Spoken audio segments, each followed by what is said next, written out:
quick point now before we get into the meeting? Yeah, I think it looks like we're one partner member short of quorum. Okay. Just so you know. Who do we need to join? Any of the NHS provider family would be great.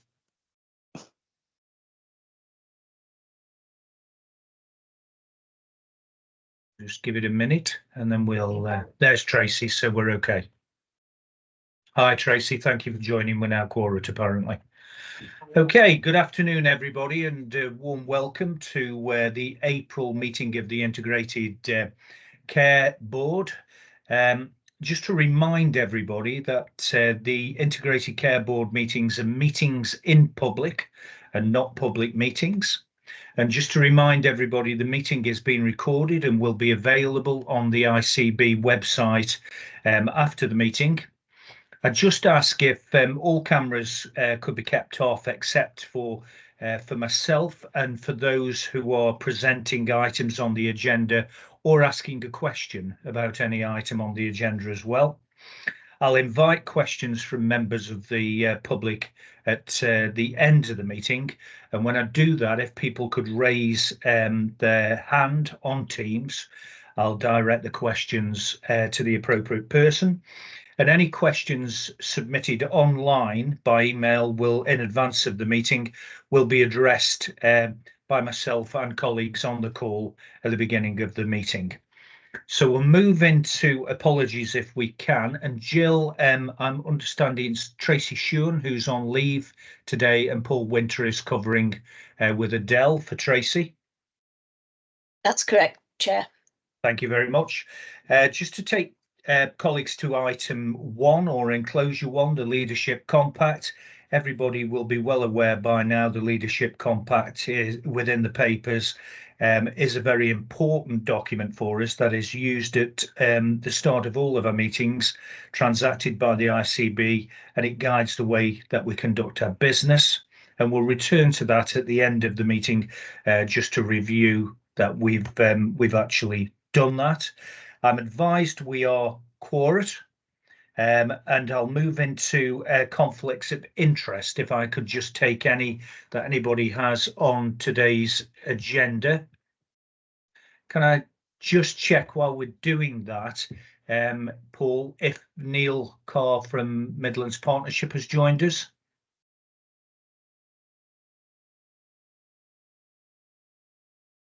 Can't see him yet on the list, David, but yeah. Okay. So if I could just make the point that Neil will probably want to raise a potential interest in item 12, the continuing healthcare paper. So if we could do that up front, and what I'd ask is for Neil to remain present in the meeting, but not to participate in that discussion. If we could just make sure that happens. And Paul, if you would return to that, should I fail to at any time during the meeting, that would be very helpful. Okay, so if we could go to enclosure 3, the minutes of the meeting that were held on the 21st of March. And if we could just run through those. Page 1, page 2, page 3, 4, 5, 6, 7, 8, 9, 10, 11, 12, 13, 14 and 15. Can I just check with board members that everybody is happy with the accuracy of those minutes? Thank you. Turning to the action log is clear. But I'll just pause in case there are any matters arising from the minutes that anybody feels we need to refer to today. Okay, thank you very much. So we'll move into item 6, any questions submitted by members of the public in advance of the meeting. And Adele, can you just confirm for me if there's been any questions received in advance? There haven't, David. Okay, thank you very much. So we'll just move now into item 7, the Chair and Chief Executive report, and I'll hand over to Peter in a moment, but I just wanted to refer to item 1.3 in there, the fit and proper persons test entry. And you'll see there that the ICB has been reviewing its governance processes in line with the fit and proper persons test criteria. And we're very, very close now to actually getting that embedded within the governance systems of the board. And I'm intending either at the next meeting or the meeting after that to bring a more detailed report to the public board, just to say that all board members have been through that process and that we meet the requirements that are laid out in that important guidance. And the fit and proper persons test, as it states in the report, will actually dovetail into the appraisal and other processes for validation and checks and balances across governance processes. So just wanted to bring that to the attention of the board today. Very close, and I'm grateful to the team that's been working behind the scenes to actually pull all that information together. Peter, I'm going to pause there and I'm going to hand over to you to pick out any escalations that you want to pick out from that report at this moment on the agenda. Yeah, thank you, David, and afternoon, everybody. So just a couple of brief things from me, if that's okay. So firstly, in terms of specialist commissioning, and I suppose this is essentially to close the loop from a number of previous conversations that we've had in this group, all 11 ICBs within the region, the Midlands region, approved the SpecCom delegation arrangements last month, which means that from the 1st of April, which is of course just gone, we collectively have that delegated authority within our ICBs. Just very briefly in terms of next steps. So what's been agreed is that we will have West Midlands led joint committee conversations with regard to the oversight and management of specialist commissioning, and that group will direct certain activities, certain development activities to improve the commissioning of specialist commissioning arrangements, but of course understandably what we also want to do and will do through partners is direct activities that we feel are needed in terms of that improvement from a local basis, whether that be working at a local level or influencing the West Midlands process, and initial conversations in that regard, i.e. what we want to do in terms of that impact of being had between the ICB and UHNM. So delegation has occurred, and we're on to the next steps in terms of that influencing piece through the West Midlands office. The second item, just to briefly mention, you'll see that NHS impact is mentioned in the report. For me, that's quite timely in that NHS impact is one of a number of tools that help the NHS, predominantly provider organisations, but also systems, to evaluate their effectiveness from a continual improvement perspective. Now, we, as all systems, have been challenged of late on our productivity and efficiency. There has been at least at a high level, a perception that productivity has deteriorated in the NHS since 2019. I think a lot of work is needed to get underneath the bonnet and truly understand what and why and actually how much that deterioration has occurred. But things like the impact tool and other available tools out there, really give us a good opportunity to improve productivity and efficiency. So I wanted to highlight it because of the challenge of late that's been put to the NHS regarding productivity, but the opportunity really that we've got using that tool and other tools and methodologies to be able to fundamentally understand our productivity and efficiency position and opportunities going forward. And 24-25, of course, we are not yet signed. We haven't yet signed off, but we're in the process of approving what's likely to be, a very challenging productivity ask for us as a system. So things like this tool will be really helpful to enable us to achieve that. I'll leave it there. That's okay, David. Have to take any questions, comments. Yeah, thanks very much, Peter. So just pause there for any questions. Got a couple. Julie, can I bring you in first? Very much, David. Just a couple of questions, Peter. One was around the delegation of specialised services, just to understand how that's been integrated into portfolio working. And the second point is just in terms of patients breaching 78 or 65 weeks, I just want some assurance around how communication continues with those patients during the course of whilst they're waiting. Yeah, so thank you. So Phil will probably come in on the latter. In terms of the former, it depends on the service, which sounds a bit vague, but for example, many of those services will move, specialist commissioning services will move into planned care, which essentially, as you can imagine, is orientated around the management of patients on waiting lists that go through a planned process as opposed to a reactive UEC process. Over time, delegations may occur in relation to mental health and LDA. And as you would imagine me saying, then the mental health LDA portfolio would logically be the lead for that. So it depends on the nature of the service, but I would imagine that those two portfolios predominantly will be the link going forward. Hope that makes sense. Good. Phil, you've popped on screen timely. Yes. Thank you, Julie. I'll just take the second part of that question. So in terms of the long waiters, firstly, we've got a rolling programme of validation, which is continually undertaken against the waiting list to ensure accuracy there.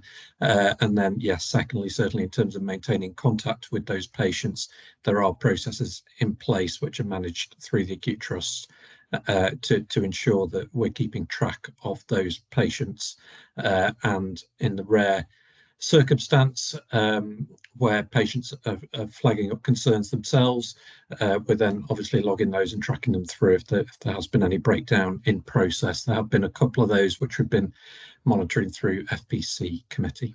Thanks. Thank you. Thanks, Julie. Josie. Thank you, David, and thank you, Peter. I just wanted to go back to the section on the staff survey results, if I may, and just wanted to say fantastic that with the highest results say the integrated system is the highest system in the region, brilliant, and that we've achieved highest scores remain the same in all areas, also brilliant to see. I just wondered, in terms of the ICB itself and their own staff, I just wanted to be clear where the oversight of those staff survey results is going to be. I talked about the system projects, but it doesn't talk about the staff that actually work within the ICB. And given the year that we're facing in the this coming year, the year we're in, and the pressures, I think it's really important that we don't lose sight of the internal staff through that process. Absolutely, I fully support that that point. Although we are a relatively small organisation, there's something about each individual, each person within the system is equally important. So the 300 or so staff that we've got have equal importance to the other staff within the system. Mish has popped on screen. I think there's something about probably me handing over to Mish now in terms of the detail. No worries. I just thought I'd show that I was here in case you wanted me to come in. Absolutely, Josie. So in terms of the ICB, we've done a full analysis of our staff survey results, and that's been discussed a number of times at execs. We're now going to be having some individual meetings with our directors and action plans formulated as and where they are required, as well as linking into the overall system staff survey action plan, which we're collating as a team. It will then go to PCI Part B. So that's kind of the governance process for that. Thanks very much, Josie, for the question. Heather. Yeah, thank you. Just on the NHS impact that Peter highlighted as part of the report, just to comment really, just to remind and reassure everybody that whilst we're doing great work on impact, we're not doing it in isolation, and it is part of the bigger continuous quality improvement work that we do in partnership with all system partners, but particularly linking with the MPFT quality leads. So I just wanted to make that point. Thanks, Heather. Megan. Thank you. It's a really detailed report this month, so thank you for that. There are loads of questions I could ask, but I won't. I'll stick to two. They're both in relation to urgent emergency care, actually. The first one is it's obviously really positive that our March 4-hour performance was up significantly from the February performance, reaching just over 70%, which is great. My question was around the increase in attendances at UH&M, which it talks about in February and March, quite significant increases in attendances. And I suppose I'm interested in what's driving this, when our ambition is obviously to divert people away from ED where appropriate. And then the second question was around long length of stay performance, which talks about it increasing, and the average for 23-24 being 23.9%. And I just wondered where that average places us as a system in relation to other systems. Thank you. Thanks, Megan. I feel bad because I'm handing over to executives willy-nilly, aren't I? But Phil, you have popped on, so thank you, Megan. So firstly, in terms of the ED attendance levels, certainly we did see that increase in demand that you've referenced there. Actually, we've just completed the missed opportunities work with all partners, which was a session that took place last week, including the ambulance service, as well as all partners on the call today, to look through 1,000 of those cases and try and understand where there were opportunities for patients to be seen elsewhere. And it obviously very much links in with our demand management programme. In general, we saw a rise in acuity over that period, and we had significant and sustained outbreaks, particularly of norovirus, which did drive some of that. And we saw a significant increase in trauma demand as well. So those were certainly factors within there, but that learning exercise, which I'll look to bring through to FPC committee in terms of the results from that, and as I say, will also inform the demand management section of our recovery programme, will be important in terms of helping us target those alternative services. Thanks. Thanks for the questions, Megan. Tracy. Thank you. Peter, mine's just in relation to the NHS impact as well. Just very conscious that most organisations have their very own quality improvement programmes and very well embedded tools and have trained many staff. Whilst I recognise quality improvement tools are quality improvement tools and are very similar themes, what I wouldn't want to see is us being moved away. Just making sure that they align, and I'm sure you're aware of that. Yeah, completely. So at a high level, I think you kind of alluded to the fact that these are relatively common in terms of the principles and the approach. But whether it be Virginia Mason or any of the other, there's quite a lot out there. Tools aren't that and individual ones that organisations have got. No, this absolutely isn't about that. This is about filling any gaps that we may have, but acknowledging the importance, the more fundamental importance of making sure that continual quality improvement is embedded across the system. So everything that we do should follow an appropriate methodology. There's a level of commonality there, etc. So it's creating rigour really in everything that we do to make sure we do it well. Yeah. Thank you. And thanks, Tracy. Good point.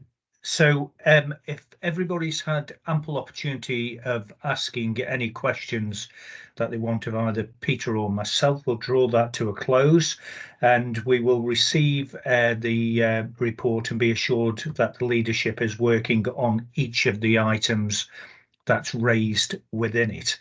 So I just want to move now, if we can, into enclosure 6, a very important item, the Emergency Preparedness, Resilience and Response Annual Report. And Phil, I know where you and Katie, I think, are doing a double act on this to take us through the report at enclosure 6. Thank you. Okay. Thank you, Chair. I will just introduce and then hand over to Katie.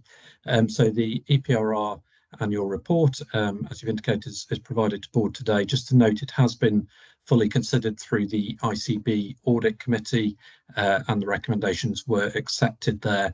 However, it's a requirement of our national core standards assessment for EPRR that the board receives the same level of detail and also accepts those recommendations. The report confirms the annual assurance position for 2023 of substantial compliance which is absolutely fantastic, as Katie will take us through shortly. It sets out the plan to maintain this level of compliance and also seeks approval for the elements of the ICB EPRR arrangements that require board level sign off. Katie is our EPRR strategic lead and has presented reports here before at board, but I would just like to flag that she has shown absolutely excellent leadership of this agenda over the last year, driving the improvements that we are receiving as a board today. We'll take the papers as read, but Katie will just take us through a couple of key headlines and the 3 recommendations. Thanks.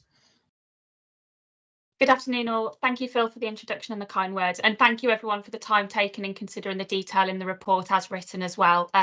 So just to take you through the report, the headlines, as Phil's mentioned, is demonstrating that progress against the EPRR workstream priorities and that uplift of the 2 compliance levels. So you'll remember last year we reported that non-compliance for 2022. We're now bringing that through as substantial compliance for 2023. It demonstrates the excellent engagement in training and exercising across all of our on-call managers and across the system as well. There's some real uplift there as well, which is really great to see. It sets out the priorities for the year ahead. Obviously, we're partway through that now, but starts to, set out how we're looking to enhance that organisational and system resilience as well. And also gives you a flavour for the incidents that we've dealt with from June 2023, which is when we last presented to board, up until now, which demonstrates our ability to respond both as an ICB and as a system. So if I just take you through the report, I'll lead you through in terms of the recommendations, and perhaps if I pause at that point, would that work? Is that the easiest point? And then we can kind of wrap the report up from there. Thank you, Chair. So in terms of recommendation 1, one of the things that we're required to demonstrate as part of that annual assurance process is that we have adequate resources in place to meet our roles and responsibilities that are set out within legislation such as the Civil Contingencies Act and give us that ability to sort of deliver our EPRR priorities. So we look within that as across emergency planning, but also business continuity. So within that first section of the report, particularly in section 3, you'll note the resource is set out there. It's largely unchanged from the resource commitment that was presented in 2023, although you'll note the addition of the Portfolio Director for Delivery and Improvement, which is set out at paragraph 3.2. And that's just given that director level resilience in EPRR and supporting Phil in his role as Accountable Emergency Officer as well. So really in terms of recommendation 1, it's just seeking confirmation from board that you are comfortable and happy that the adequate resource is in place to distribute our roles and responsibilities. Thank you, Katie. Derek, welcome. Would you mind just putting your camera off just while we go through the item, Derek, and I'll invite you to join us for questions later. Thank you.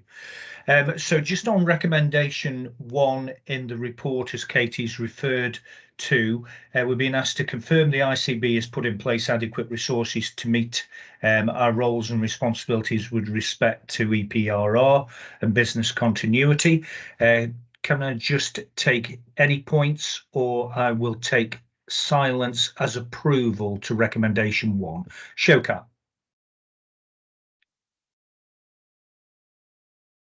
You're on mute, Showkat, I think. Thanks. Thank you, David, and thank you, Phil and Katie, in terms of the presentation, and great to hear the assurance position.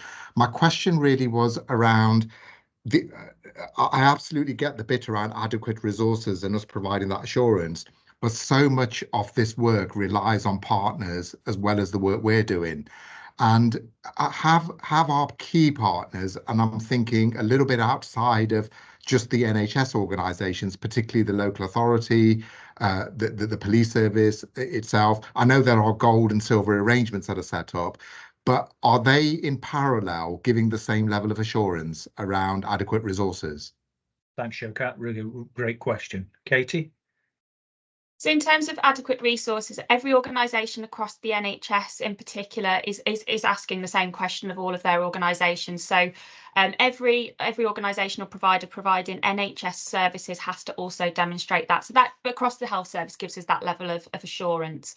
In terms of the wider local resilience forum, there's really active engagement across all partners at varying levels, at the strategic level, tactical and operational levels, and that's demonstrated well in the working groups and the types of governance structures that exist. So although they are not required to undertake the same assessments. They all work towards the resilience standards which are set out by the Cabinet Office, and that gives the sort of good practice levels for that resilience that should be in place as well. So from my perspective, I'm comfortable that everybody is working to the same sort of requirements. Thanks very much, Katie. So on recommendation 1, we agree and approve, and move into recommendation 2, Katie. Thank you, Chair. So recommendation 2 is asking board to note the uplift in the assurance compliance rating to substantial compliance for 2023. This has been presented to Audit Committee as part of our obligations to report that into the organisation. Paragraph 4.5 sets out the position in terms of where the other 10 ICBs benchmark within the region. So you'll note there that 4 were substantially compliant, of which we are one of those. 4 received partial compliance and 3 were non-compliant. So it's great to see us sat within the sort of substantial compliance pack. Paragraph 4.6 also demonstrates where we sit as a system in terms of our overall compliance. So every year, following the core standards assessment, we undertake that really robust assessment at our local health resilience partnership meetings. And taking the assessments of all of our organisations, we agreed collectively that we are at a partial compliance as a system this year. And we've got some really good action plans underway. So I continue to work with all of the EPRR leads across the system to really drive forward that EPRR agenda and system resilience as well.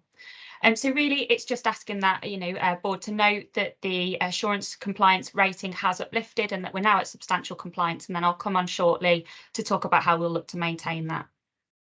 Thanks, Katie. So just pause if anybody has any questions there. I guess the strong point I take from this is that it's not comfort seeking. You are actually providing rigour to the self-assessment, and that we are actually assessing something solid that we can actually measure and then again in 12 months or whenever come back to. So thank you for that. I thought that was well set out in the paper. Julie.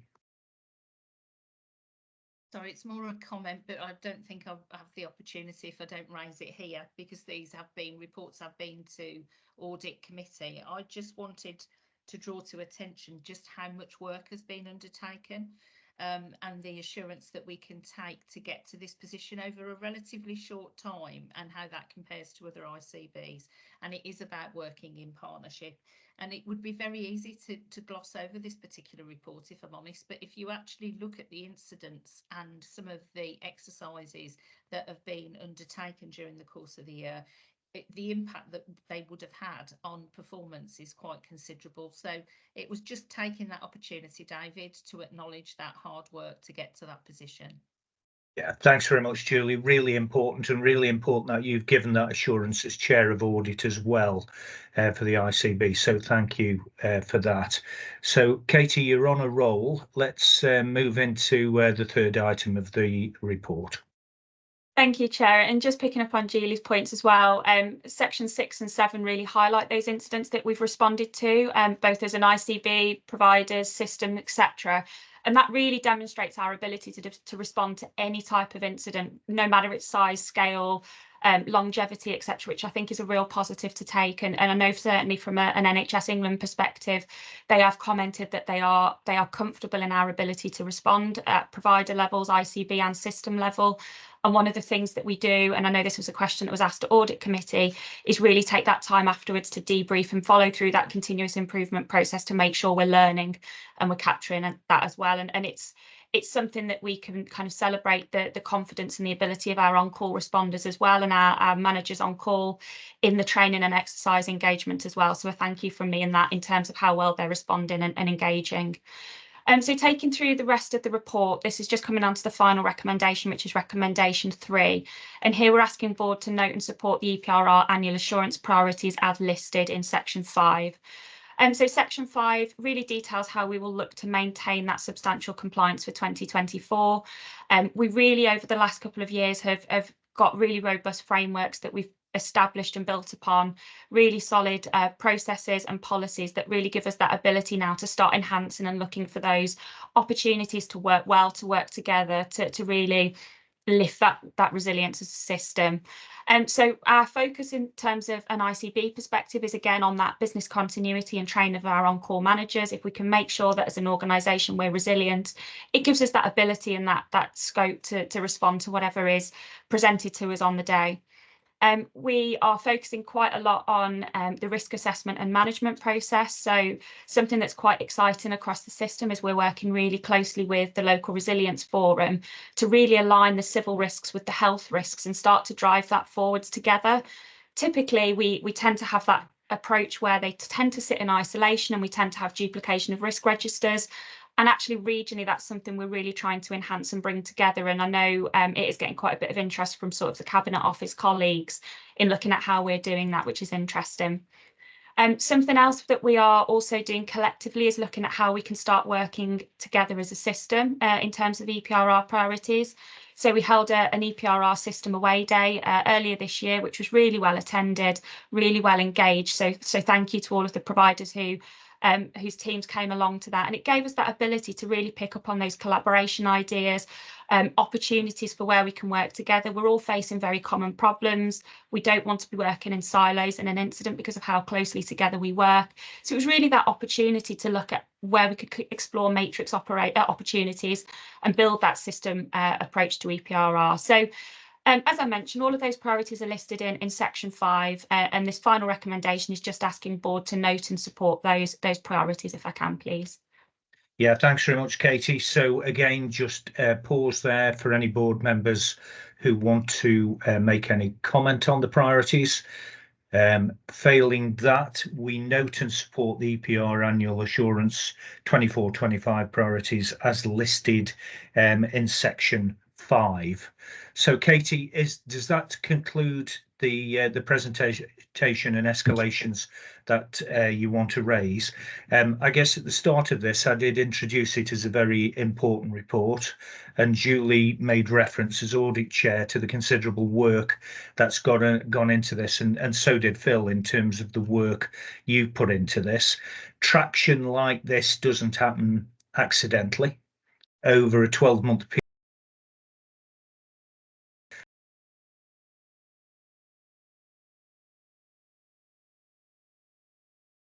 and would I have thought we'd have been here in 12 months.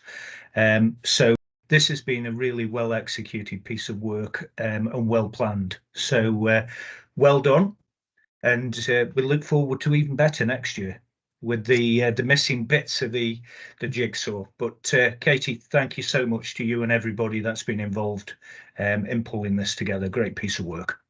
Thank you, Chair, and thank you all. Okay, so if we could move into enclosure 7, item 9, the quality and safety report. Heather, could I ask you to introduce enclosure 7, and then what we'll do is pause and invite Josie to bring in enclosure 8 as well, just in terms of non-executive chair escalations to the board as well, and then open it up for questions. So Heather, over to you. Thanks very much. Afternoon, everybody. Just usual for me, I'm going to take it that the paper is read, but there are a couple of things that I just want to particularly focus on. One is on page 43 of the bundle, item 1.2 of the report, the matter relating to the poor compliance with the targets in respect of looked after children. I think it's important that we acknowledge that there's been significant work undertaken to make sure that we get to a place where we fully and clearly understand the level of compliance, because over the last couple of years there's been some variation in understanding, but we have now unpicked this significantly and are confident, although very disappointed, that the compliance levels that we're reporting are the accurate levels. And for anybody who's not read the paper, they are in that paragraph 1.2. So we've got to get to a place where initial health assessments and review health assessments are much nearer, if not exceeding, the 85% target of the statutory timescales that we're obliged to meet. And as a result of that, there's a number of pieces of work going on at the moment, as you might imagine, in parallel, but certainly very, very strongly linked. So the Children and Young People Programme Board, they've set up a working group on the back of this, and there's significant work taking place through that route to look at how we can make those improvements and what the impact of this is. And then linked to that, as you would very definitely expect, there is a strong quality and safety and, of course, safeguarding link. And it's been through the Quality and Safety Committee where we've had significant discussion. And there are a number of actions for quality and safety members and those linked to the CYP board, the Children and Young People Board, to talk about how we plan to address this going forward. Importantly, how we're going to monitor the impact in terms of any potential harms for individuals concerned, and looking at how we might build additional capacity into the system to be able to reduce this number significantly at a significant pace. There have been discussions with NHS England, as you might expect, from a safeguarding point of view, regarding the challenges and exploring the regional position to make sure that if we're an outlier, we're working in the same way as other ICBs. We're not the only ones. We're definitely not the only ones, and there is a lot of collaboration and cooperation going on across the system. But we're very keen that we do learn from others. And are asking NHS England to support us to find any organisation, any ICB, who may have found a rapid resolution to this. So this is ongoing work and will continue to remain right at the top of our list of priorities. And I'm sure Josie will pick this up in the escalation report later. Of course, the consequence of people not being reviewed, either on initial health assessment or review health assessment, is that there is the potential that they could have even unmet health needs, both physical and emotional health needs. And so their well-being is really, really important to us, and that really does push it up the list of priorities. So we'll continue to update members of the board in relation to this. And as we get the developments and the actions linked to the Quality and Safety Committee and the Children and Young People Board, we'll report back on those. Secondly, in respect of LEADER, the learning from the lives and deaths of people with learning disabilities, which is it's on page 44 under paragraph 2.5.3. I just wanted to put some numbers in here to give some context to the story we're describing. I think I talked about this last month in terms of the fact we commissioned an external CSU to provide a service for us. They've not been able to deliver what they were commissioned to provide, and therefore we've brought it back whilst we seek an alternative arrangement. There are, as it stands today, there are 38 outstanding LEADER reviews, and 27 of those are already under review. So I just want to reassure everybody that they're not sitting on a shelf, not being reviewed. And just remind everybody that every clinical member of my directorate, so anybody who's got a nurse or other professional registration, has undertaken the LEADER training, myself included, and we are undertaking LEADER reviews to make sure that we don't maintain a significant backlog. There's a number of bank reviewers being recruited, and we'll pay them on an ad hoc basis as we need them to do reviews. And a number of those are going through their induction and their basic training as we speak. So we'll have a significant resource available to us whilst we find a longer term solution. There are a small number of cases that are on hold due to other processes. So, for example, the child death overview process, the CDOP process, that takes precedent over the LEADER review. So these will not go through LEADER until such time as the CDOP process is over. So that was there really for reassurance purposes. Other than that, I'm happy to take any questions when we get there. Thanks, Heather. We'll just pause before we bring Josie in. Pat, you've got your hand up. Let's take your question now if we can. Hi, David. Good afternoon. Lovely to see you and everybody else. And I'm really grateful for Heather bringing this report. Actually, it's really good to see that we're bringing matters just as this out. I suppose I speak, if I may, just for a moment with sort of my local authority hat on, just to say with regards to that journey, and you'll probably see in the report, although not primarily focused on Staffordshire, there's reference to all the children's matters further within the report around special educational needs. I mean, for me, there's a fundamental need to make sure that we really understand our duties under safeguarding and other children's orientated matter. We've had some very helpful conversations with Peter recently as to how we can enhance that as a system, and probably, and I say staggeringly good timing, Heather, bringing this now to really focus on some of those gnarly but important issues that we have to grasp now. It is great that we have the sort of whole life, future looking and well-being approach to children. Of course, we want the best for all of our children, but there are some real processes that we need to grip and improve in the here and now. And so I think this report really adds to the conversations that we're already having. But of course, as well as just as a sort of G up and offer as well, you know, we're delighted as one of the primary children's safeguarding organisations. We would be delighted to offer whatever support and guidance. We obviously have, quite from our perspective, an intimate understanding of, you know, what our duties are, what we need to be. So if there is any support that we can give within the system just to enhance the understanding and the grip, then we'd be delighted to play our part. But as I said right at the beginning, I'm really grateful for Heather for bringing this here, because it's important that we have this conversation. Absolutely, Pat, and thank you for raising that. Heather, I don't know whether you want to respond to Pat's points. No, obviously just to acknowledge that obviously I'm very close to Neil and the team working in safeguarding, and of course it's right at the top of our agenda when we meet to talk about safeguarding matters anyway. So I think welcome the offer as well in terms of any support that we might have. We're definitely going to have to do things differently, and I think exploring that as a collective will be the way forward to make sure that we get where we need to go. Thanks, Heather.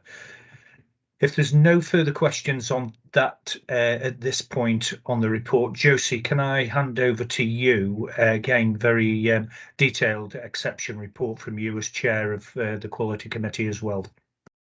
Thank you, David, and thank you, everybody. And yes, as you can see from the exception report, it was a very busy meeting. There was lots of policy work that needed to be approved, but the main issue, which Heather's gone through in some detail, I don't wish to labour the point, was about the looked after children health assessment, which is an area of real concern. You'll see in the report that we set out what we expected to happen next, and Heather's touched on that in her briefing, and we'll certainly be looking at that next time we meet. On a slightly more upbeat note, though, we also were happy to see the continued improvement around maternity and neonatal services. I think that's probably the third time we've been able to report that here. So we're starting to see some real embedded improvement, which we were delighted with. And thank you everybody around the table who has contributed to that. You know, now it's a real sustained improvement. I think we can be proud of. So that was all from me, Peter. Thank you, David. Thank you. Sorry. Thanks, Josie. So just pause there in case there are any other items or questions. Megan, thank you. Thank you. Thanks for that. I just wanted to pick up under Health Watch under 2.3.1. You talked about dentistry and the increased number of calls around lack of dentistry appointments, particularly available for children. My question is really, I know we've had responsibility for commissioning of dentistry now for only 12 months, but how that relates to what we know about the number of appointments available across the system. Thank you, Megan. Heather, you're going to put that, or is Paul? We might need Chris or somebody else to pick that one up. I think Chris Bird might be on if he can. Okay, Chris. So I am on, but I'll defer to Paul because dentistry moved over to Paul some months ago. Sorry. Okay, thanks, Chris. Paul. It did. So Chair and Megan, this sits jointly between ourselves and the Office of the West Midlands. So we are just beginning to sort of come to terms and start to understand what information there is available, what we can actually see, what we can actually do. So I think what I would say is it's work in progress, and what I could do is to bring either as part of Heather's report or a future separate report to board an update, because I think probably it would be worth us updating on all things dental, the new dental reform programme that we've got, the National Dental Plan, the West Midlands Dental Plan, our local implementation plan and so on. So I think we want to bring a whole package together and also look at what data do we have available, what can we see, and what do we understand from it. So it's a sort of, could we bring it all back in sort of one package, probably in about 2 months' time, if that's right, the end of Q1. Thank you, Paul. Megan, that sounds as though that would be very welcome. Yes, I'd welcome that, Paul. Thank you. Okay, thank you. Thanks for raising it, Megan. Thanks, Paul. Okay. Okay, John, I noted you had your hand up and it's gone down.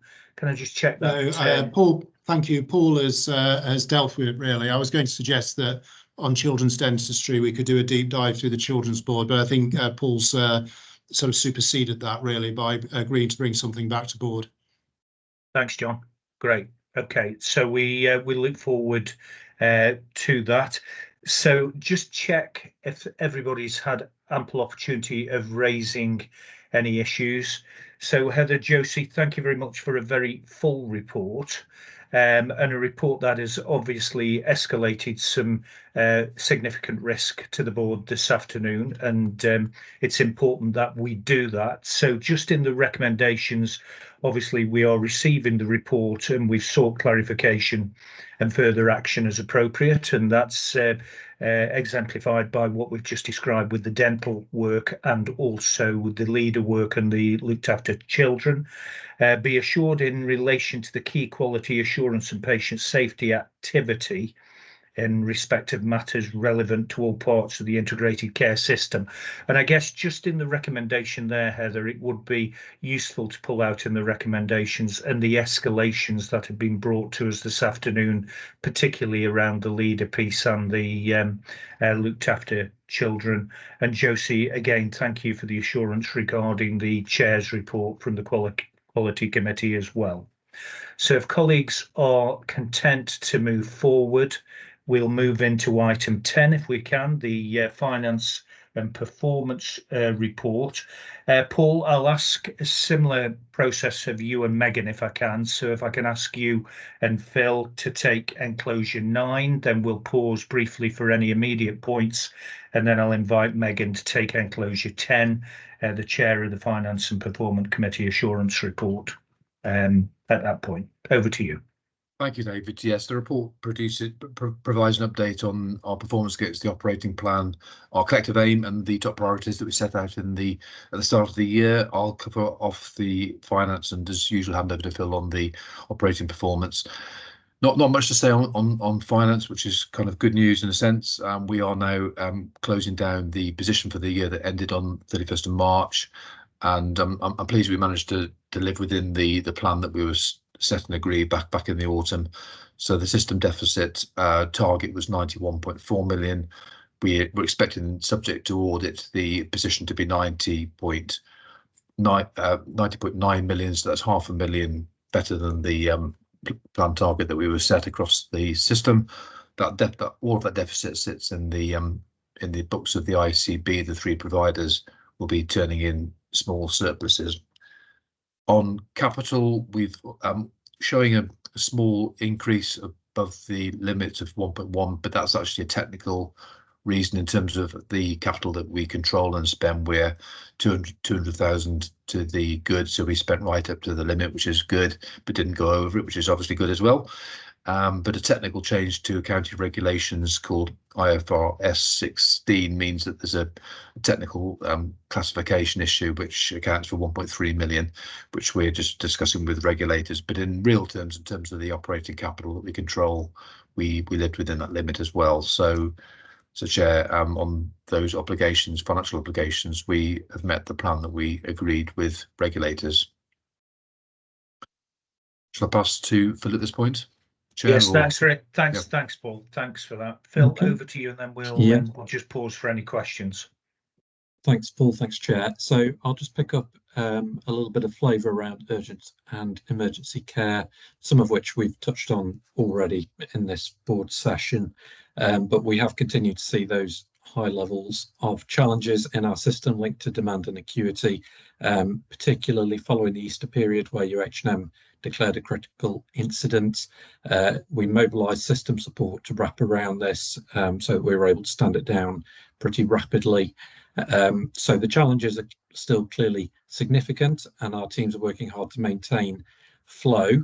But we're now moving into a phase of de-escalation of some of our winter capacity, but doing this in a careful way and in line with the capacity model that we work to. It's been the right moment for us as well, in light of that, to hold a bit of a reflective event this week, a system winter learning event, which was facilitated by OD colleagues and gave us an opportunity to reflect on the successes, the areas for improvement, the effectiveness of the schemes we put in place for winter, and also overall learning to inform the next stage of our UEC improvement plans and surge planning for the year ahead. We'll provide a full report through to FPC, but just some headline metrics, which I think were really encouraging to note in terms of the year, that we did deliver a 6% improvement in terms of 4-hour performance over the year, and most notably during the March period, as Megan's already highlighted. And also we've seen a 39% improvement in category 2 ambulance response times during the year as well. So that is a pretty significant level of movement and improvement. It is not where we want to be, but it is the right direction of travel. And certainly the winter period saw us managing 4 sets of critical incidents and 13 periods of industrial action as well, to add further complexity. The other thing that came through really loud and clear for me yesterday was how well developed relationships are between partners in the urgent and emergency care space. People were celebrating each other's successes, supporting one another, but also providing very constructive and appropriate challenges to each other. So out of the session yesterday, there's a number of areas we've taken away to focus on if we want to continue on this journey to improve experience and outcomes for our patients, largely linked to the demand management area.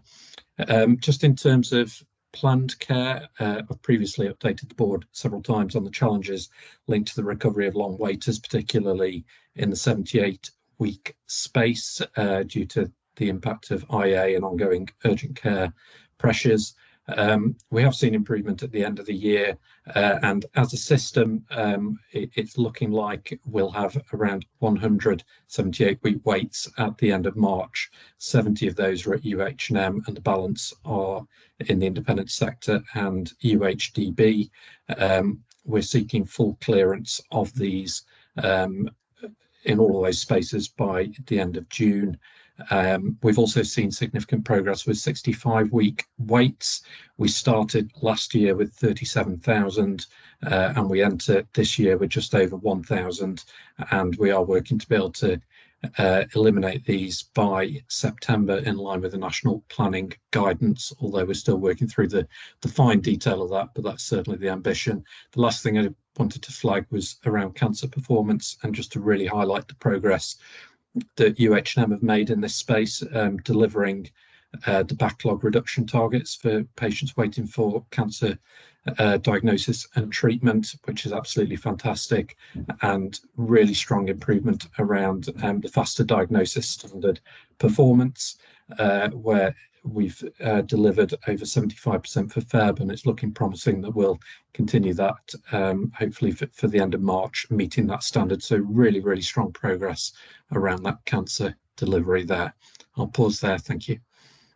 Thanks very much, Phil. Thanks, Paul. Just quickly pause before I bring Megan in.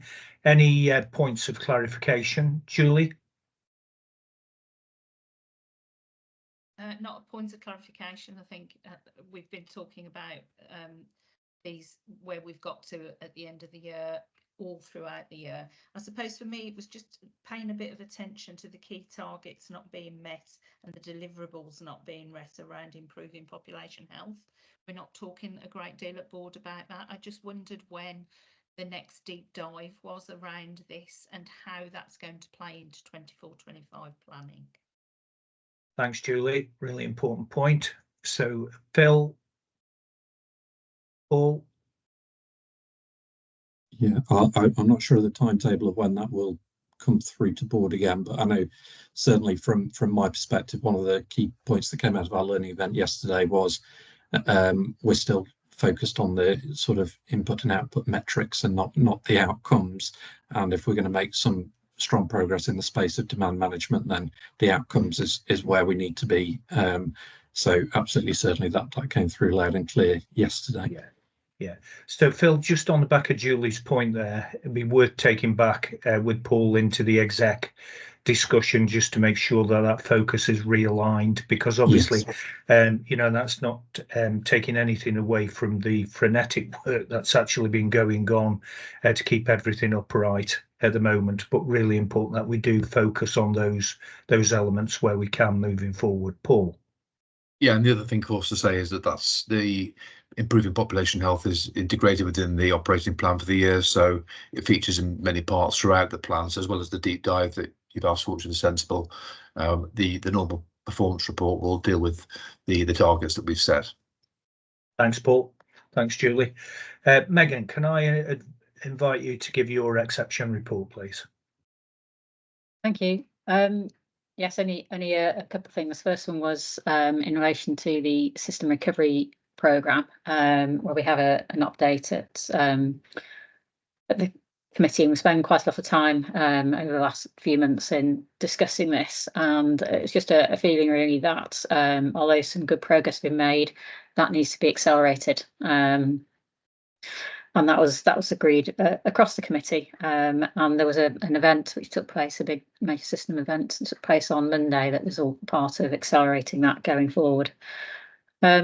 We also had received and approved a report around all age continuing care, the future proposals for commissioning, which we're coming on to later in this meeting. And we also supported the outline business case for 2 integrated care hubs developed by MPFT, one in Longton and one in Leek, and approved submission to NHSC and the rest of the work up with the final business cases.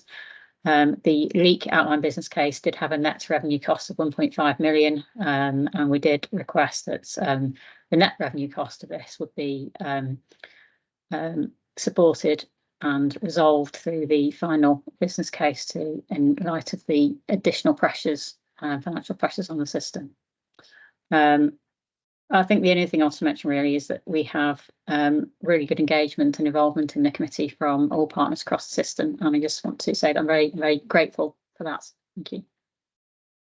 Thanks, Megan. And just to make the point on these exception reports from the committees, I think they are a really rich source of assurance around the discussions that took place. So just thank non-executive colleagues for bringing those reports forward aligned to the executive reports.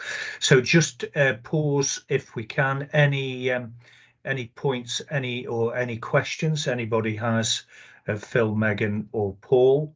If not, we'll move swiftly forward. Thank you for those reports. Move swiftly forward into item 11, the board assurance framework, and closure 11. And Claire, are you on the call to take us through this item?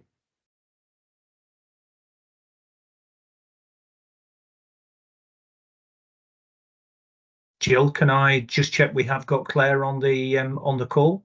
I can't see her, Chair. I'll give her a call, see if she's available. Okay, so we'll just defer this if we can while we're trying to, unless, Paul, you're happy to take the report. I could if it's easier and quicker, yes. Okay, so we'll do that. Jill, if we stand down, Claire, and Paul will take the report.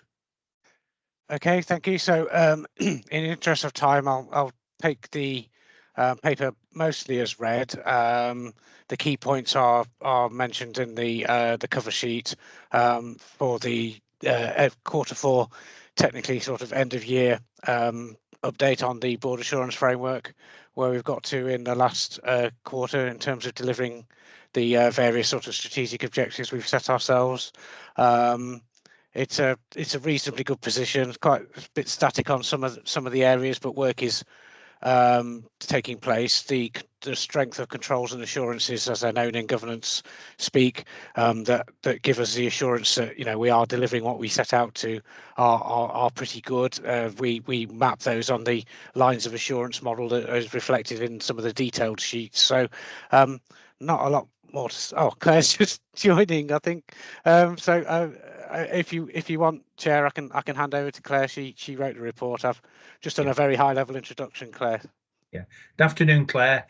Paul's just introduced the report and given the high level summary, just asked before we open it up for a discussion whether there's anything specifically you wanted to bring to the board's attention this afternoon from the report. I think it's just a case of it continuing to be developed, really, and we've done some further work in the past month or so to look at how we further progress. That was some really good conversations at system level around kind of risk appetite and how we continue to develop the board assurance framework as we move into 24-25, including a slightly different style report for board consumption, which Paul and I will be working together closely on. Thanks, Claire. Thanks, Paul, for covering that off. Julie, can I just ask if there's anything specifically that you'd like to raise on this report before I open it up for questions? I think no, and we had a development session last time around this, and we talked quite a little bit about making sure that the BAF doesn't actually pick up issues. It's about risks. Again, there was that point about addressing health inequalities and population health. So I think with the work that's going on, I think it is a further evolution of it and making sure that we are addressing risks as opposed to issues. Okay, thanks, Julie. Helpful. So any questions or points any board members would like to raise on this report before we move to the recommendation? Okay, so no questions. Obviously, done your job there, both of you. So the recommendation is that the ICB receive the BAF and consider whether the Quarter 4 risk scores and assurance assessments are accurate, an accurate reflection of the position, noting the changes above, and that the BAF will be presented at committees and the board the month following the quarter end. Yeah. So if the board's content with that, thanks, Paul, thanks, Claire, we receive the report. So we'll move into item 12, and Neil, thanks for popping up. I'm assuming I raised on your behalf a potential interest in this item, and at the beginning, Neil said it's fine for you to stay in the room, but if you would not take any part in the discussion, which I know you were going to declare anyway, so thank you. Thank you, Chairman. Thank you. Okay, Jack. Thank you, Mr. Chairman. I've got to declare an interest as well. I have a directorship in a domiciliary care service, although not directly involved in what's been discussed. Thank you very much, Jack, for bringing that forward. So I'll ask if you'll remain silent as well and remain in the room. Thank you, Jack. Okay, Kirsten, I think you're joining us on behalf of Heather. Is that correct, Heather? She is, but I was just going to do a very brief introduction, if that's okay. So I didn't know Claire was coming too. Yeah. So I just wanted to, before I hand it over to Kirsten, just wanted to say, first of all, an apology for the number of acronyms that appear in this report.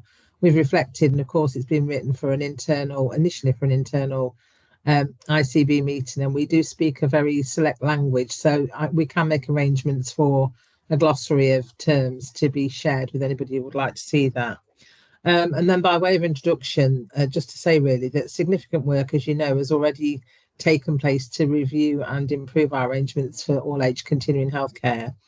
And that has resulted in primarily and most importantly, significant improvements for patients, but also a more cost-effective service. And the purpose of this paper really is to highlight the available options for us to commission future arrangements to make sure that this improvement journey continues. At that point, I'm going to shut up because we've got two people who are far more expert than me sitting on the call. Thanks, Heather.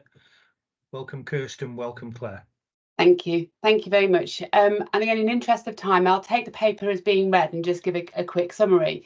So the very high at the top level, the ICB remains responsible and accountable for continuing healthcare eligibility. And we will always retain that accountability. There is no movement from NHS England to change that at the minute. However, we are able to commission somebody to deliver elements of that on our behalf. Although, as I've said, we will remain statutorily accountable and responsible and need to respond to NHS England and report up to NHS England.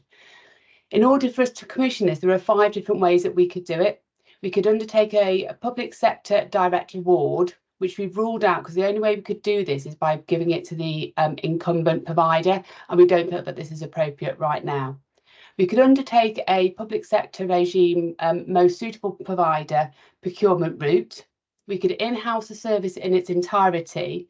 We could undertake a full procurement exercise, and that would be a competitive procurement exercise, or we could do a hybrid approach between an MSP and in-housing some services. And on reflection, one of the things that we considered that for it's very complex and as detailed in the paper, it's a very complex landscape when we're talking about continuing healthcare, fast track, joint funding, section 117s, acquired brain injury. Sometimes they are badged under one term, which is CHC, and that's not actually the case. So that's one of the reasons why there's a lot of acronyms in the paper, just to make sure that we're being very clear and specific about what we do. What we are recommending is for core CHC, fast track, FNC and ABI, the referral management, assessment, review and case management functions would be more appropriate within a community or mental health trust. And this is an integral offer offered by clinicians and practitioners who are already involved in the patient care. So it would make sense to undertake a PSR for that element of the service. But due to the complexities outlined in the paper and the close links with regard to local authority around joint funding, section 117, children, young people's continuing healthcare and non-CHC mental health, it was agreed that the best approach for this would be to be in-housed by the ICB whilst we work with the local authorities to understand how we could best deliver this in the future, working together on a single model in terms of delivery of how this could be done, but this could be done at place. We feel that this will both improve patient experience and outcomes, but also further help to develop system working with a shared purpose. We have got a number of risks that we've highlighted in the paper, along with some mitigations as well. And included in the paper is a timeline. And we're very aware this is quite a short timeline, but we do feel that the timeline are achievable, although we recognise that they are very ambitious. So I will leave it there. And any questions? Thanks very much, Kirsten. So just open that up to questions. John? So, thank you. First of all, it's probably more a statement than a question. I want to start by really praising Heather, wherever she is, and her team for their engagement with me personally, but also with the local authority in the run-up to this board meeting, knowing that this is a sensitive topic for us. Really exemplary behaviour in line with our leadership compact. So I just want to call that out positively, and it has made a difference. So thank you for that. This was, if you'd asked me probably a week and a half ago, I think we would have been pretty marginal about whether we could support these recommendations as a local authority, but we are going to support them. And that is partly on the basis of trust, actually, in terms of the positive intent of the ICB to evolve this system over time. The problem we've got is that we're not starting from a good place at all, are we, in terms of our current provision, and we need to do something very rapidly to remediate the situation, not just for financial reasons, but because we know that too many individuals are getting suboptimal packages that are in some cases overprescribed and not strengths-based and not taking a holistic view of the individual. So we've got to do something rapidly. In an ideal world, we've been very clear as a local authority that we believe the optimum model for CHC is to integrate the commissioning and provision models with social care, with some of the other funded programmes such as FNC, and then you make decisions about the individual's needs that are funding agnostic in terms of the funding source. And we still believe that that's ultimately where we need to get to. But pragmatically and realistically, it is more urgent and important that the ICS deals with the situation at hand, and therefore putting mainstream CHC into a trusted provider who can regularise the situation, working in partnership with the local authority and other parts of the NHS, BCS organisations and so on, is the right short-term model, and maybe, in our view, a useful staging post towards a genuinely more integrated system at some point in the future.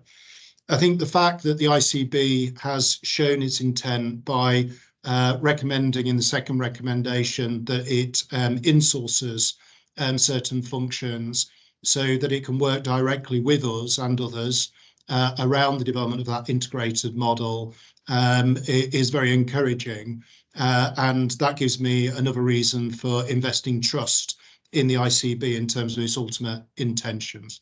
Clearly, the proof ultimately will be in the eating, in terms of making sure that we don't see cost shunting, that we don't see at the patient level patients and service users having to tell their story multiple times to jump over multiple hoops for multiple funding sources. It's incumbent on us to make sure that doesn't happen.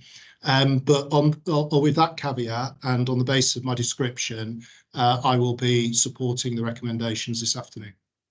John, thank you very much for that very powerful summary there. And again, I think it's really important as a board that we do recognise and celebrate great practice in working together to actually take each component or stakeholder partner forward as part of the process from the out. So thank you for that, and well done, team, for enabling that. Julie, can I bring you in next, please?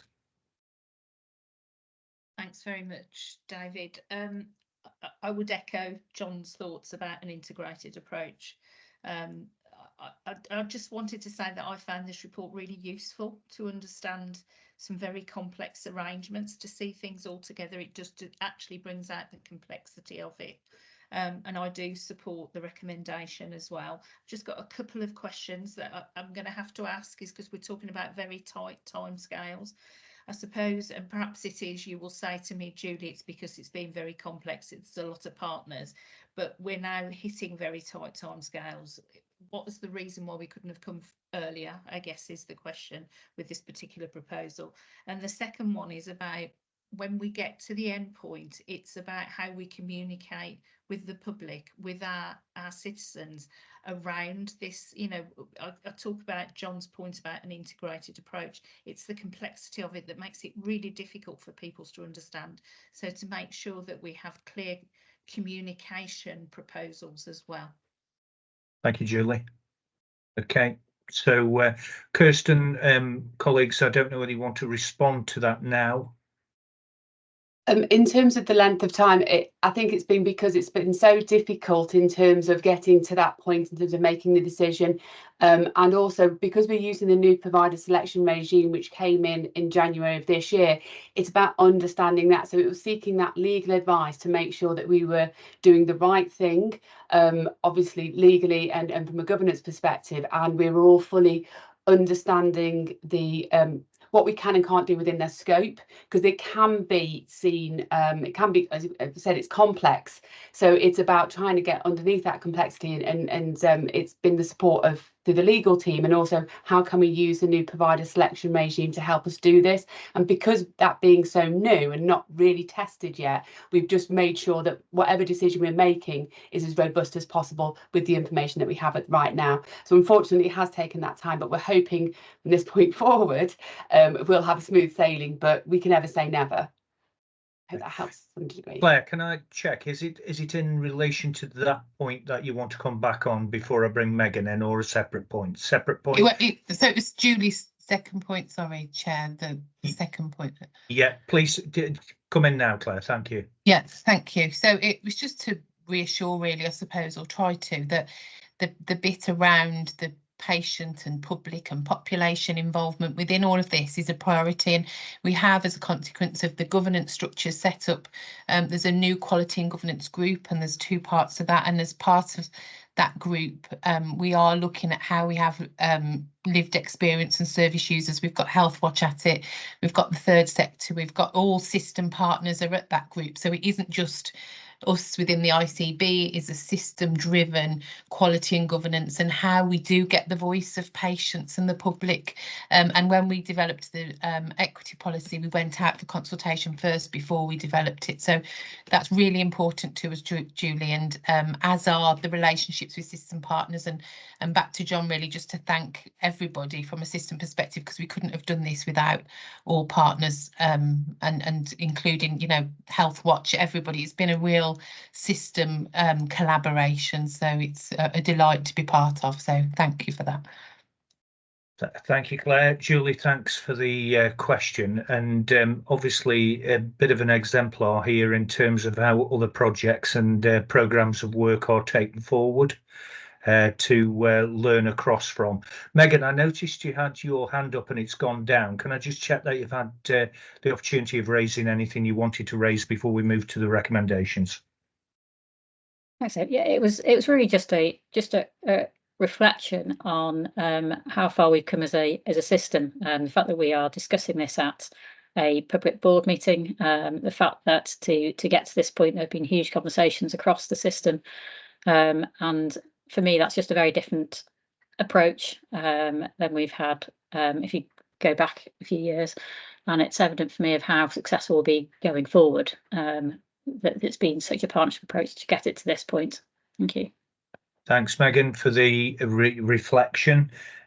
So we're going to move to the recommendations, and I'm going to try and get the recommendations right, given Heather's point about the acronyms. So I'll try and work these through. So the proposals to the board is that the ICB apply the hybrid approach outlined in 5.7 of the report, and undertake an MSP for all elements of CHC, FNC and ABI service delivery as outlined in the service specification, which would include personal health budgets, as would improve efficiency and the quality of service delivery by keeping these together, and that the ICB to in-house the section 117 joint funded and CYPCC and non-CHC mental health components from the LSCSU, with a plan to work with the local authorities to develop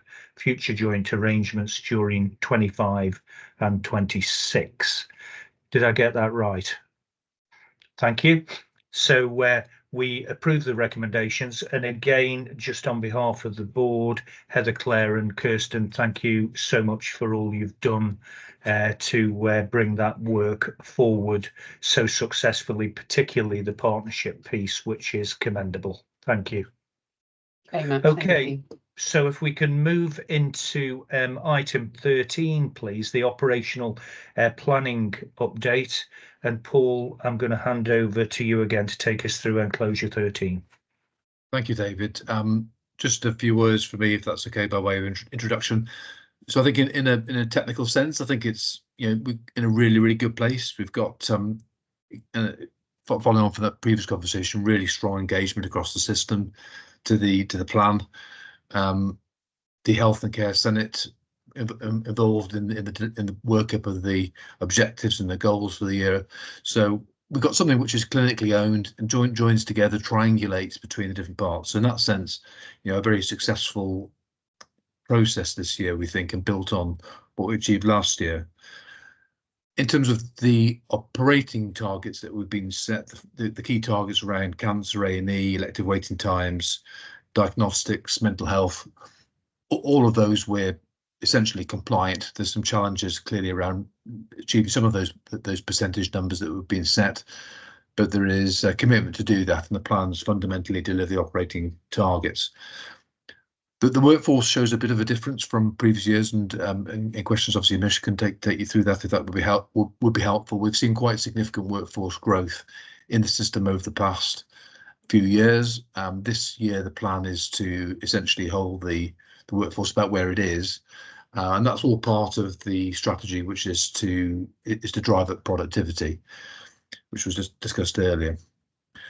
The issue, therefore, the problem we have right now is around the money and the financial position. So we knew we had some challenges coming, and in fact, the previous conversation around CHC back in June of 23, the system came together at a system event and agreed that we needed to really focus in on CHC as a system. And I was actually on the same table as John, who spoke in that session. And what we've done and what has been done between the system and led by Neil Carr and MPFT has been just a fantastic piece of work to create the system collaborative for CHC. And that, first and foremost, has delivered, as we know from previous conversations, has delivered better patient outcomes.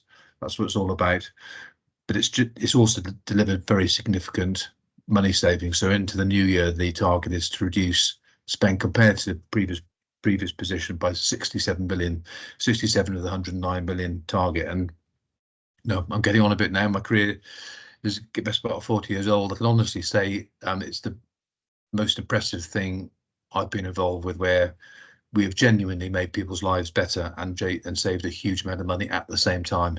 Very difficult to do that, but on this one we have. So we knew back in June that we had a challenge, and CHC was the first thing that we agreed to address, and we've done that. But then going into the autumn, we knew that that wasn't enough. We knew that the financial challenges were such that we had to go further, and the recovery programme, which is included in the pack and we've discussed here previously, has been worked up. And again, that was discussed further on Monday of this week in the latest system event. And again, really strong commitment to all of those elements of the recovery programme. The recovery programme is delivering one of three things. Each element of it is delivering one of three things.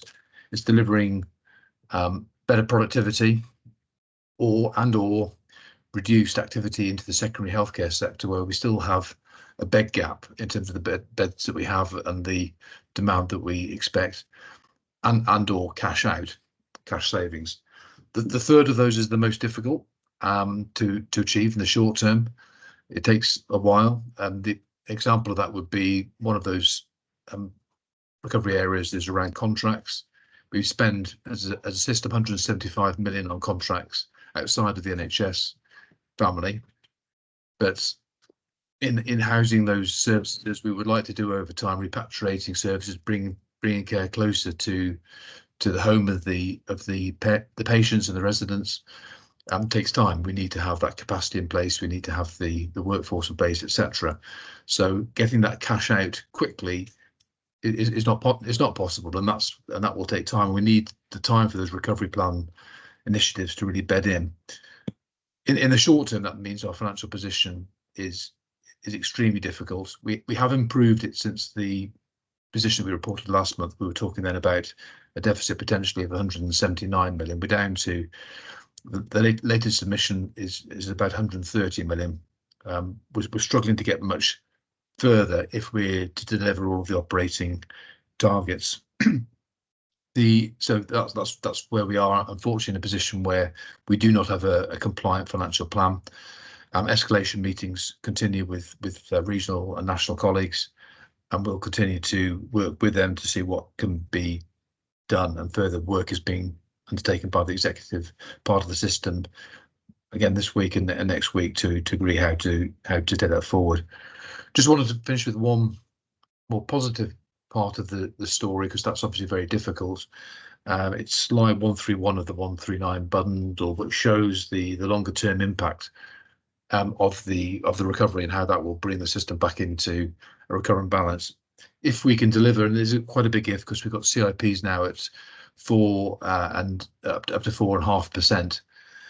If we can deliver those recurrently over a 3-year period, we can get the system back into a break even by 27, 28. But we really need that recovery program to kick in and deliver the big cash out. So we do have a plan to do that, but it's going to take a bit of time. Right now, we're being asked to deliver a financial plan for 24-25 that is a break that is in balance, and we do not have that. So Chair, we continue to work with regulators on that, and we'll update the board over the next few months as that progresses. Paul, thank you for that comprehensive overview. Just take some questions if we can. John? Thank you. First of all, just want to say thank you to colleagues for the system event on Monday and the work we were able to do together. I think for me, a couple of things came out of it that I just want to sort of name in the board, if that's okay. I think the first is that a 1 year in-year recovery plan is completely and wholly unrealistic and would do significant damage, including, I believe, patient harm. And I think it's very important as a board that we communicate that very clearly to NHS England and hopefully persuade them of the realism and the rightness in all senses of a multi-year recovery. So that's the first point. The second then is, I think in terms of the multi-year recovery, there is clearly still a gap in terms of us achieving granularity in terms of how that multi-year recovery is going to be built up. And we need to move very swiftly now through the collaboratives to that. We've already got it on CHC, which is great, but we need that same level of exactitude now in terms of the other programmes, and because that is what is going to give credibility to a multi-year model with NHS England. And within that, that's going to mean some very rapid and hard choices around prioritisation of effort. What is going to give us the biggest bang for our buck? And then we focus, relentlessly in terms of driving those opportunities out of the system against clear trajectories with, transparent measurement and management of performance against those trajectories. Thank you.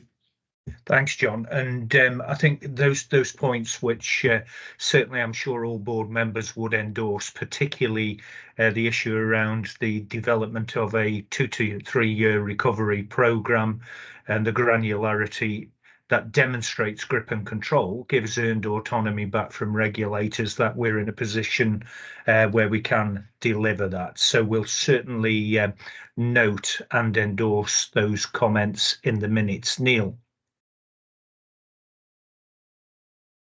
Thank you, Chair. I just want to pay tribute to Claire Underwood, because from the ICB, she's been instrumental in supporting the CHC work. So I think I need to acknowledge that. I want to agree with John Rouse as well. The reality is, I don't think we've focused sufficiently on the big ticket issues. And I really think as a matter of priority, we have to be very clear where we are putting our energies. There are some obvious areas for me, Chairman, that we need to concentrate on. Estates would be one of them, but I'm happy to be taken on a journey there. But I do think we don't have time on our side to agree the absolute priorities and put the emphasis behind it. Thank you. Yeah, thanks, Neil. Again, endorse that. And I think what that does, Neil, it just demonstrates the importance of the event that was held on Monday.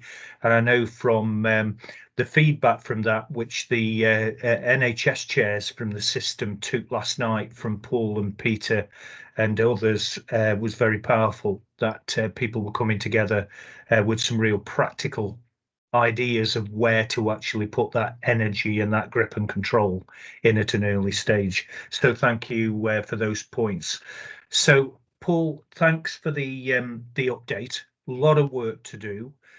We are meeting NHS England tomorrow for our quarterly review meeting with chief executive colleagues from across the system, and we'll be feeding back many of the issues that have just been raised, particularly through there by John and Neil. So we're being asked to note the slides that have been circulated, note the progress made around the recovery plan, note the publication of the national planning guidance, note the timeline of the final operational plan submission. And I think just in addition to that, just noting the comments that have been made about a realistic timescale to actually return the system into balance, which needs to be a longer period than a 12-month cycle. And we will be pressing for that with external regulators. Okay, thank you, Paul. we'll move on if we can. I'm just aware of time. Time is catching us out. I've had no any other business identified to me in preparation for the meeting, so I'm assuming nobody has any burning issues that needs to be raised. I'm just going to pause and invite questions from any members of the public joining us this afternoon on any item that has been discussed on the agenda. Ian, welcome. Please ask your question. Thank you, Chair. Can you hear me okay? Ian, loud and clear. Thank you. Right, thanking you. Quickly, to follow on from a question that Megan Nurse put about dentistry earlier, it's my first question. It's been known for some time there have been significant increases of children having to attend hospital for dentistry and accessing dentistry services. Is this apparent within our ICS, a large increase? If so, has that been quantified and are the cost implications?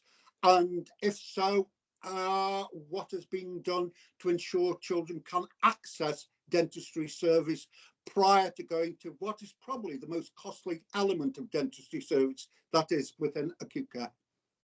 Thank you, Ian. Paul E.J., can I just ask you if you would respond to Ian's question? You might need to get further information beyond the meeting, Paul, but I'll leave that to you.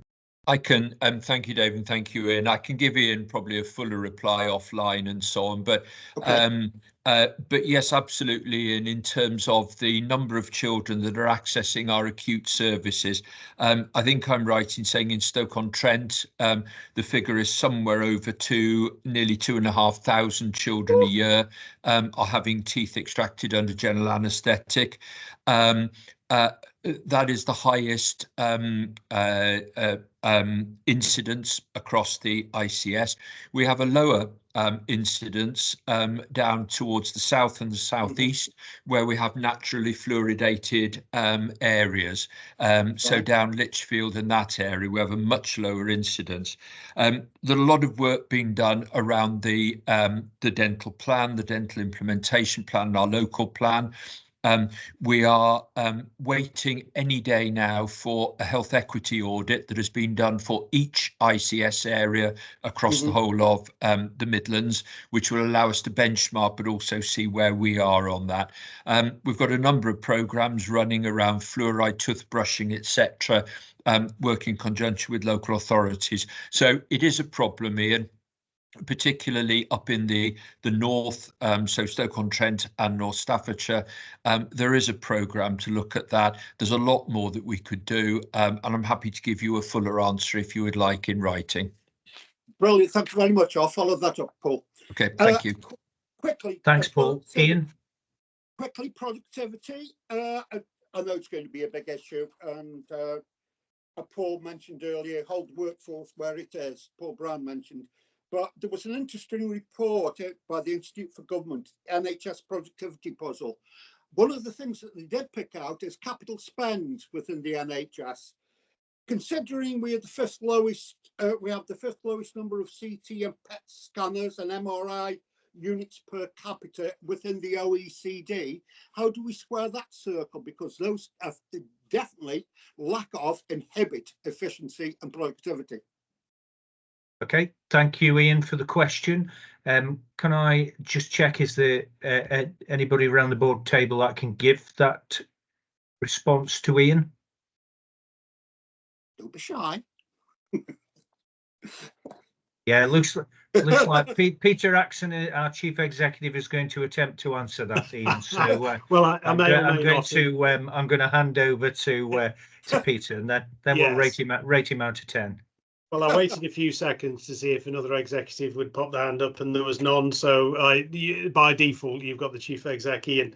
Look, it's a fantastic question, and in terms of the statistics, fully acknowledge that. So what we'll do, as we've done with the dental one, is take that away, reflect, and provide a full and complete response to you, if that's okay, rather than trying to answer now and maybe providing an imperfect response, shall we say.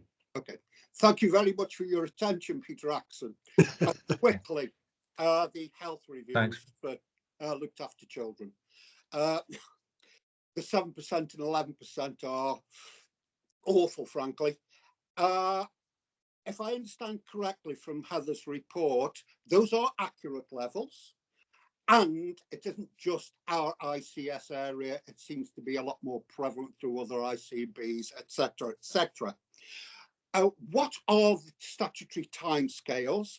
And the second part of my question is, whose responsibility is it to ensure the health reviews are undertaken? Is that providers, commissioners, joint responsibility? Thanks, Ian. Heather? John Rouse has got his hand up as well. It might be interesting. Yeah, John. No, you go first, well. Heather. I was going to give a bit of a response from the perspective of being chair of the Children's Board, but you go first. Yeah, thanks, I'll do John. my bit in terms of the time frames. So just to be clear, there's the initial health assessments are done when somebody initially goes into or becomes a looked after child, so initially goes into care.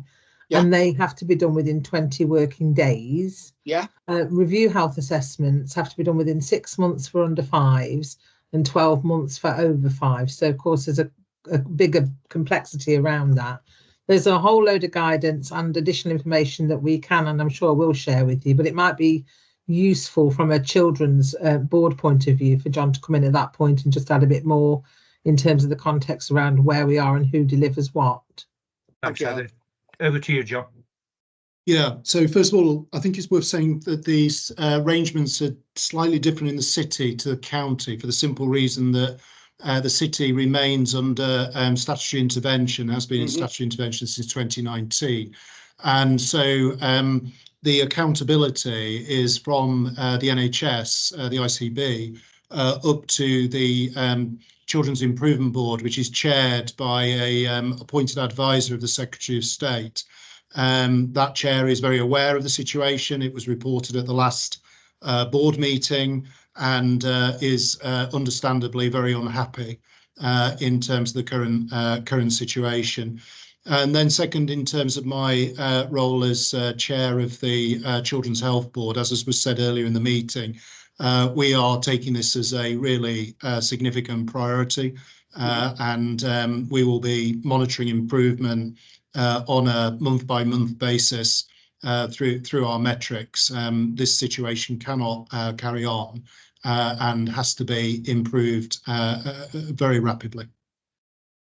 Thanks, John. John. Thank you very much. Thank you very much. Heather, I agree with you, John. Yeah. Ian, thank you very much for your attendance and your interest and your questions. Heather, did you want to add anything quickly just to anything that's been said by John? This is obviously going to be right at the top of everybody's agenda, board and all of our key committees going forward. I think just a really important point to make is that this is about paediatricians have to undertake these reviews, and there's a lot of work to do to make sure that the capacity exists in the system. So we are actively campaigning to try and look at whether we can innovate and perhaps lead the way a little bit in terms of whether some of the work could be done by nurses. But we're a long way off getting a positive response on that. So we'll keep you updated in terms of where that goes. Quickly come back on that, Heather, if I can, please, Chair. Go on, you're Ian. talking about paediatric nurses, I presume, Heather? Yes. Yeah, it will be nurse specialists that we will be talking about doing it, but it's not acceptable at the moment. So we have to work within the guidelines that we've been given and have to comply with. Okay, a vulnerable cohort of individuals here. Thank you very much. Yeah, thank you, Ian. Once again, thanks for your attendance and your questions.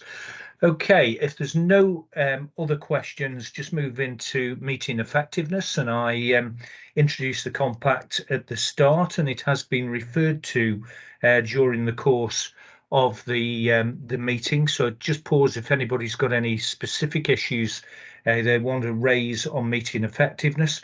I just want to say that there have been some really great examples this afternoon of where grip, control and organisation and good governance and due diligence have actually shown that it can really bring great benefit, and a lot of learning there that I think is transferable to other portfolio working across the entire system and all we're endeavouring to do. So I just wanted to thank everybody involved in presenting those particular elements this afternoon, whilst recognising, and Paul Brown brought us into this domain at the end of the meeting in terms of the challenges ahead. We've got a better chance of meeting those challenges with the resilience we're building across the system, and particularly amongst our stakeholders and partners. So once again, thank you to everybody involved in that. We're going to bring the meeting to a close now if we can. The date and time of our next meeting, which will be in public, and thank you to Neil Carr and the team at MPFT. We'll be meeting in the boardroom at St George's Hospital in person in Stafford, so look forward to that, Neil. And we'll close the meeting at that point. Can I thank everybody for their attendance, particularly those people who've joined us from the general public online, and look forward to seeing you on the 16th of May at St George's. Thank you.